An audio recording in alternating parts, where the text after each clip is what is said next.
Friends, ఇప్పుడు మనం బిర్యానీ ఎలా చేసుకుందామో చూద్దాం.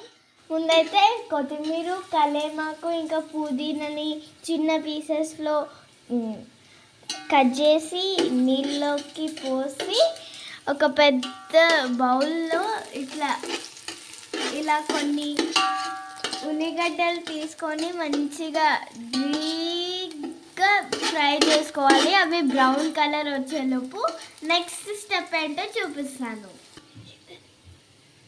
సో ఇలా మనం చికెన్ మంచిగా ఫ్రెష్గా కడుక్కొని ఉప్పు, కారం, పెరుగు, నూనె వేసుకొని మంచిగా కలుపుకున్నాక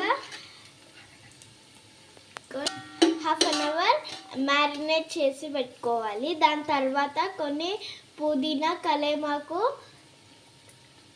కొత్తిమీర కలిపి పెట్టుకోవాలి. ఇప్పుడు మనం మ్యారినేట్ చేసుకున్న చికెన్ని ఆయిల్ పోసి మంచిగా మిక్స్ చేసి బౌల్లోనే కదా మిక్స్ చేసేది. సో ఇప్పుడు లేయర్ లాగా మనం మంచిగా మిక్స్ చేసి పెట్టేసుకోవాలి. సో నెక్స్ట్ స్టెప్ చూద్దాం.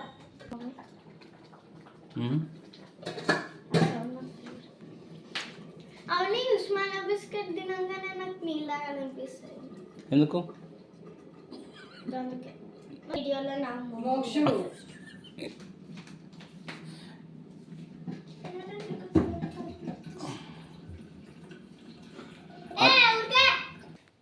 75 ఉడికిన అన్నాన్ని ఇప్పుడు మనం చికెన్ని లేయర్ లాగా చేసి పెట్టుకున్నాం కాబట్టి దాంట్లోకి ఆ అన్నం వేసేసి ఇంకా లీవ్స్ అన్నీ వేసేసి నెయ్యి పోసి వేడి వాటర్ పోసేసి మంచిగా మిక్స్ చేయాలి. అండ్ మనం డీప్ ఫ్రై చేసుకొని పెట్టుకున్న బ్రౌన్ ఆనియన్స్ని కూడా దాంట్లోకి వేసి మంచిగా మిక్స్ చేసుకోవాలి. దాని తర్వాత స్టవ్ ఆన్ చేసి మూత పెట్టేయాలి. ఇప్పుడు స్టవ్ ఆన్ చేసుకొని ఏదైనా మీద బరువు లాంటిది పెట్టేసి మూత పెట్టేసి దమ్ముకి పట్టించాలి. అది చాలా వేడిగా అయిపోతుంది. సో ఇది అయ్యేలోపు మనం బిర్యానీ కంటే స్పెషల్గా మనకు ఉల్లిగడ్డలు ఇంకా లెమన్స్ ఉండాలి కాబట్టి లెట్స్ గో. సో ఒక ప్లేట్లో 2 ఉల్లిగడ్డలు ఫ్రెష్గా ఇంకా ఒక లెమన్ ఫ్రెష్గా పెట్టుకోవాలి. చూడండి ఎంత నీట్గా ఉన్నాయో. సో ఒక చాకు కూడా కట్ చేయడానికి.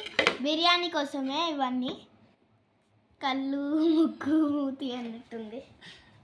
సో ఫ్రెండ్స్, ఇక్కడ మనం ఉల్లిగడ్డలు ఇంకా లెమన్స్ తీసుకున్నాం కదా, అవి ఫ్లవర్స్ లాగా కట్ చేస్తే ఎంత మంచిగా వచ్చింది చూడండి. నేను డ్రాయింగ్ చేస్తే కూడా ఇలా మంచిగా వస్తాయి. మనం తినేటప్పుడు చాలా ఎంజాయ్ చేసుకుంటూ ఇంకెక్కువ తినాలని అనిపిస్తుంది. సో మనం ఆనియన్స్ అండ్ లెమన్ కోసం కూడా కొన్ని మంది బిర్యానీ ఎక్కువ తింటారు. కరెక్టా కాదా మీరు కామెంట్ చేయండి. సో ఇప్పుడు మనం చాలాసేపు వెయిట్ చేసాం కాబట్టి ఇప్పుడు ఎక్కడ దాకా ఉడికిందో చూసుకోవాలి. దాని తర్వాత మళ్ళీ కొద్దిసేపు ఒక 5 minutes దాకా మళ్ళీ స్వచర్ముతమైన వాసన వస్తుంది. ఇంట్లో చేసుకున్నంత మనకు బయట కూడా దొరకదు. మనం తింటుంటే ఆనియన్, లెమన్ కలుపుకొని తింటూ థమ్స్అప్ తాగుతూ స్ప్రైట్ తాగుతూ తింటూ ఉంటే ఉంటుంది మజా. ఎక్కడ దొరకనంత వాసన అండ్ బిర్యానీ బయట కూడా మీకు హోటల్స్లో కూడా దొరకదు. సో మీరు కూడా ఇది ట్రై చేసేయండి. లైక్ చేసి సబ్స్క్రైబ్ అండ్ కామెంట్. బాయ్.